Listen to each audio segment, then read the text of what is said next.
Good morning students. ਅੱਜ ਅਸੀਂ ਜੋ ਲੇਖ ਕਰਨ ਜਾ ਰਹੇ ਹਾਂ ਉਸ ਦਾ ਨਾਮ ਹੈ ਸਵੈ ਰੱਖਿਆ, ਜਿਹਦੇ ਰਾਈਟਰ ਨੇ ਸਾਧੂ ਸਿੰਘ ਆਂਚਲ। ਸਾਧੂ ਸਿੰਘ ਆਂਚਲ ਨੇ ਸਾਨੂੰ ਸਵੈ ਰੱਖਿਆ ਬਾਰੇ ਦੱਸਿਆ ਹੈ। ਮਤਲਬ ਅਸੀਂ ਇਹਦੇ ਨਾਮ ਤੋਂ ਹੀ ਸਮਝ ਚੁੱਕੇ ਹਾਂ ਕਿ ਸਵੈ ਰੱਖਿਆ ਤੋਂ ਭਾਵ ਕੀ ਹੈ। ਸਵੈ ਰੱਖਿਆ ਤੋਂ ਭਾਵ ਹੈ ਆਪਣੀ ਰੱਖਿਆ ਆਪ ਕਰਨੀ।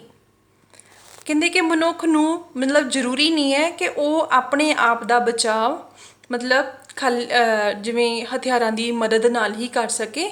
ਉਹ ਮਤਲਬ ਖਾਲੀ ਹੱਥਾਂ ਨਾਲ ਵੀ ਆਪਣਾ ਬਚਾਵ ਕਰ ਸਕਦਾ ਹੈ। ਸ਼ੁਰੂ ਤੋਂ ਕਹਿੰਦੇ ਕਿ ਜਦੋਂ ਤੋਂ ਮਨੁੱਖ ਹੋਂਦ ਵਿੱਚ ਆਇਆ ਹੈ ਉਹਨੂੰ ਉਦੋਂ ਤੋਂ ਹੀ ਮਤਲਬ ਉਹ ਸਵੈ ਰੱਖਿਆ ਲਈ ਸੁਚੇਤ ਹੋ ਗਿਆ, ਕਿਉਂਕਿ ਹੋਣਾ ਹੀ ਪਏਗਾ। ਕਿਉਂਕਿ ਜ਼ਰੂਰੀ ਨਹੀਂ ਹੈ ਕਿ ਮਤਲਬ ਜਦੋਂ ਸਾਡੀ ਲੜਾਈ ਹੈ ਜਾਂ ਕਿਸੇ ਨਾਲ ਦੁਸ਼ਮਣੀ ਹੈ, ਮਤਲਬ ਕਿਸੇ ਵੀ ਪਲ ਸਾਨੂੰ ਆਪਣੀ ਰੱਖਿਆ ਕਰਨ ਦੀ ਜ਼ਰੂਰਤ ਪੈ ਸਕਦੀ ਹੈ। ਕਹਿੰਦੇ ਕਿ ਜਿਵੇਂ ਮਤਲਬ ਦੇਖੋ ਕਿ ਜਿਵੇਂ ਕਹਿ ਦਿਓ ਕੁਦਰਤੀ ਆਫਤਾਂ ਜਾਨਵਰਾਂ ਦੇ ਨਾਲ ਮਨੁੱਖੀ ਹਮਲੇ ਤੋਂ ਵੀ ਬਚਣ ਲਈ ਨਾ ਤੇ ਇਨਸਾਨ ਕੀ ਆ ਮਤਲਬ ਆਪਣੇ ਆਪ ਦਾ ਬਚਾਵ ਕਰਦਾ।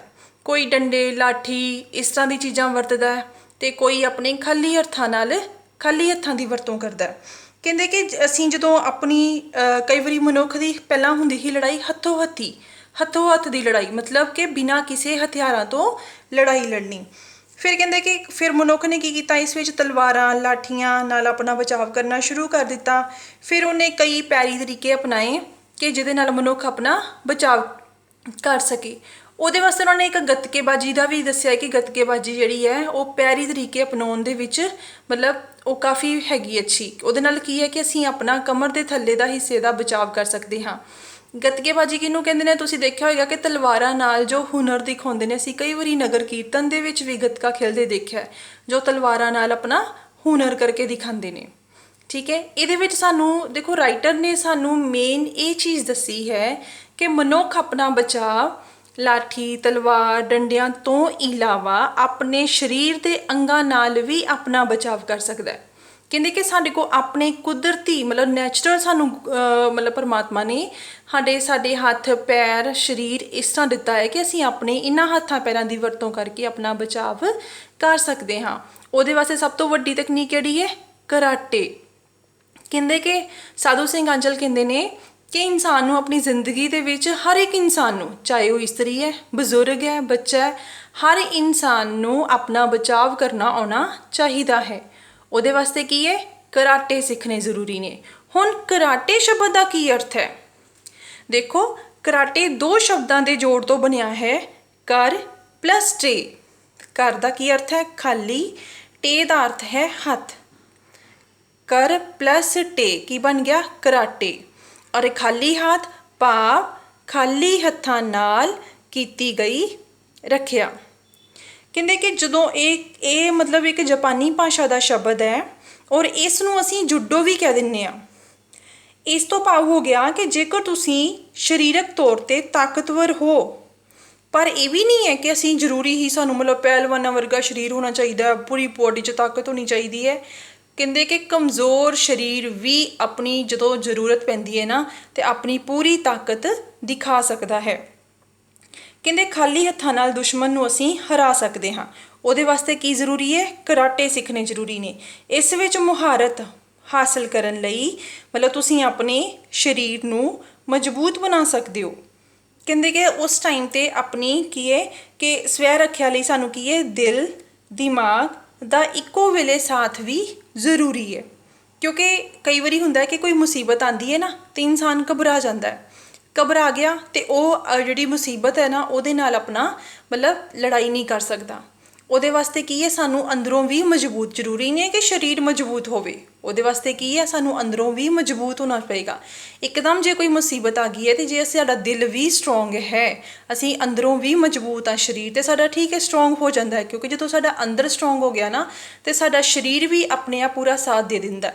ਤੇ ਜਦੋਂ ਅਸੀਂ ਅੰਦਰੋਂ ਹੀ ਕਮਜ਼ੋਰ ਪੈ ਗਏ ਤੇ ਸਾਡਾ ਸਰੀਰ ਵੀ ਉਸੇ ਤਰ੍ਹਾਂ ਦਾ ਹੀ ਕਮਜ਼ੋਰ ਹੀ ਰਹਿ ਜਾਏਗਾ। ਫਿਰ ਦੁਸ਼ਮਣ ਦਾ ਅਸੀਂ ਹਮਲਾ ਜਾਂ ਉਹਦੇ ਕੀਤੇ ਹੋਏ ਹਮਲੇ ਨੂੰ ਅਸੀਂ ਸਹਿ ਨਹੀਂ ਸਕਦੇ। ਉਹ ਕਹਿੰਦੇ ਕਿ ਇਸ ਵਾਸਤੇ ਸਾਧੂ ਸਿੰਘ ਆਂਚਲ ਉਹ ਕਹਿੰਦੇ ਨੇ ਕਿ ਇਸ ਵਾਸਤੇ ਸਭ ਤੋਂ ਜ਼ਰੂਰੀ ਕੀ ਚੀਜ਼ ਹੈ ਕਿ ਹਰ ਮਨੁੱਖ ਨੂੰ ਆਪਣੀ ਜ਼ਿੰਦਗੀ ਦੇ ਵਿੱਚ ਕਰਾਟੇ ਸਿੱਖਣੇ ਜ਼ਰੂਰੀ ਨੇ।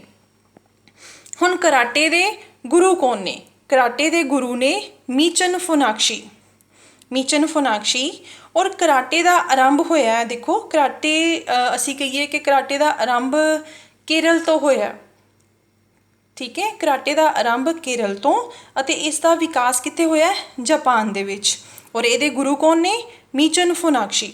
ਔਰ ਜਦੋਂ ਅਸੀਂ ਕਹਿੰਦੇ ਨਾ ਕਿ ਜਦੋਂ ਮੀਚਨ ਫੁਨਾਕਸ਼ੀ ਨੇ ਉੱਥੇ ਲੋਕਾਂ ਨੂੰ ਨਵੇਂ ਨਵੇਂ ਢੰਗ ਤਰੀਕੇ ਸਿਖਾਏ ਕਿ ਆਪਣੀ ਰੱਖਿਆ ਕਿਵੇਂ ਕਰਨੀ ਹੈ। ਔਰ ਫਿਰ ਇਹਦੇ ਨਾਲ ਕੀ ਹੋ ਗਿਆ, ਇਹ ਜਿਹੜੀ ਕਰਾਟੇ ਦੀ ਮਤਲਬ ਕਹਿ ਦਿਓ ਪ੍ਰਵਿਰਤੀ ਕਹਿ ਦਿਓ ਜਾਂ ਕਰਾਟੇ ਸਿੱਖਣ ਦੀ ਪ੍ਰਕਿਰਿਆ ਸੀ ਨਾ, ਇਹ ਦਿਨੋਂ ਦਿਨ ਵਿਕਾਸ ਕਰਦੀ ਗਈ। ਔਰ ਇਹਦਾ ਵਿਕਾਸ ਕਿੱਥੇ ਹੋਇਆ?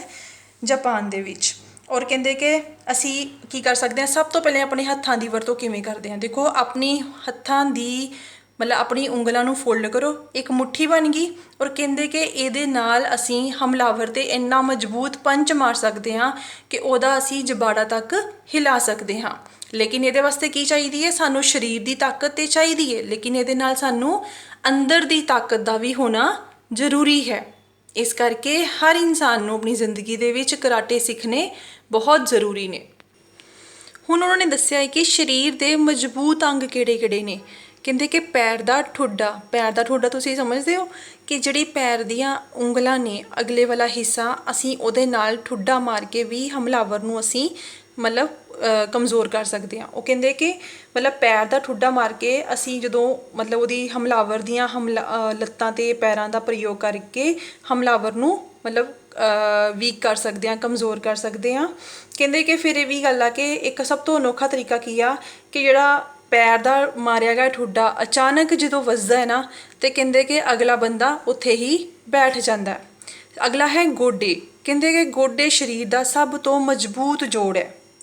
ਔਰ ਇਹਦਾ ਕਹਿੰਦਾ ਕਿ ਇਹ ਮਤਲਬ ਇਹਦੀ ਸੱਟ ਜਦੋਂ ਲੱਗਦੀ ਹੈ ਨਾ, ਤੇ ਅਗਲਾ ਹਮਲਾਵਰ ਜਿਹੜਾ ਹੈ ਨਾ, ਉਹ ਬੇਹੋਸ਼ ਹੋ ਕੇ ਥੱਲੇ ਡਿੱਗ ਜਾਂਦਾ ਹੈ।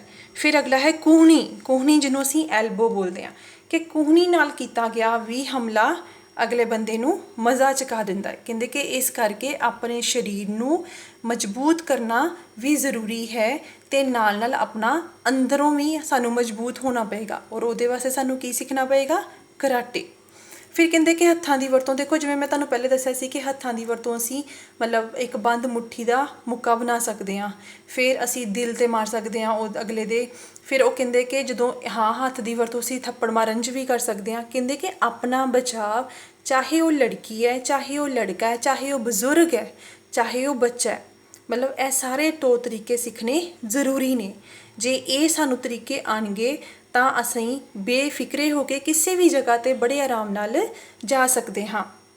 ਇਸੇ ਵਾਸਤੇ ਸਾਧੂ ਸਿੰਘ ਆਂਚਲ ਸਾਨੂੰ ਕਰਾਟੇ ਸਿੱਖਣ 'ਤੇ ਜ਼ੋਰ ਦੇ ਰਹੇ ਨੇ। ਫਿਰ ਉਹਨਾਂ ਨੇ ਕਿਹਾ ਹੈ ਕਿ ਸਾਨੂੰ ਕਹਿੰਦੇ ਕਿ ਅਸੀਂ ਹਰ ਰੋਜ਼ ਅਖਬਾਰਾਂ ਦੇ ਵਿੱਚ, ਟੈਲੀਵਿਜ਼ਨ ਦੇ ਵਿੱਚ ਔਰਤਾਂ, ਬੱਚਿਆਂ, ਬਜ਼ੁਰਗਾਂ 'ਤੇ ਅਚਾਨਕ ਹਮਲੇ ਬਾਰੇ ਮਤਲਬ ਪੜ੍ਹਦੇ ਹਾਂ। ਉਹ ਕਹਿੰਦੇ ਕਿ ਇਹ ਘਬਰਾ ਕੇ ਅਸੀਂ ਆਪਣਾ ਜ਼ਿਆਦਾ ਉਹ ਕੀ ਕਰਦੇ ਆ ਕਿ ਵਿਚਾਰੇ ਘਬਰਾ ਜਾਂਦੇ, ਕਿਉਂਕਿ ਕਈ ਵਾਰੀ ਬਜ਼ੁਰਗ ਘਰ ਦੇ ਵਿੱਚ ਇਕੱਲੇ ਹੁੰਦੇ ਨੇ, ਉਹ ਘਬਰਾ ਜਾਂਦੇ ਨੇ। ਉਹ ਜਦੋਂ ਘਬਰਾ ਜਾਂਦੇ ਨੇ, ਉਹ ਆਪਣਾ ਨੁਕਸਾਨ ਜ਼ਿਆਦਾ ਕਰਵਾ ਲੈਂਦੇ ਨੇ। ਕਹਿੰਦੇ ਕਿ ਇਸ ਵਾਸਤੇ ਸਾਨੂੰ ਜੇਕਰ ਅਸੀਂ ਜੂਡੋ ਕਰਾਟੇ ਸਿੱਖ ਲਈਏ ਤਾਂ ਉਹਦੇ ਨਾਲ ਕੀ ਅਸੀਂ ਉਹਨਾਂ ਹਮਲਾਵਰਾਂ ਨੂੰ ਇੱਕ ਚੰਗਾ ਕੋਰਾ ਜਵਾਬ ਦੇ ਸਕਦੇ ਹਾਂ।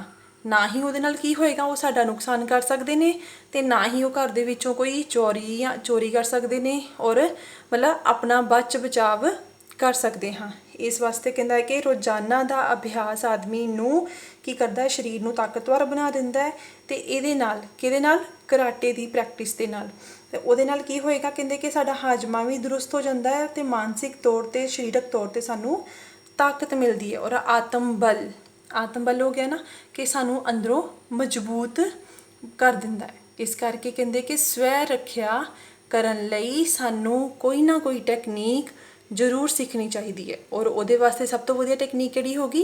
ਕਰਾਟੇ। ਅਤੇ ਕਰਾਟੇ ਦੀ ਸਾਨੂੰ ਟ੍ਰੇਨਿੰਗ ਜ਼ਰੂਰ ਲੈਣੀ ਚਾਹੀਦੀ ਹੈ, ਤਾਂ ਕਿ ਇਨਸਾਨ ਨੂੰ ਕਿਸੇ ਦੇ ਉੱਪਰ ਡਿਪੈਂਡ ਨਾ ਹੋਣਾ ਪਵੇ ਅਤੇ ਆਪਣਾ ਬਚਾਵ ਉਹ ਖੁਦ ਕਰ ਸਕੇ। Thank you.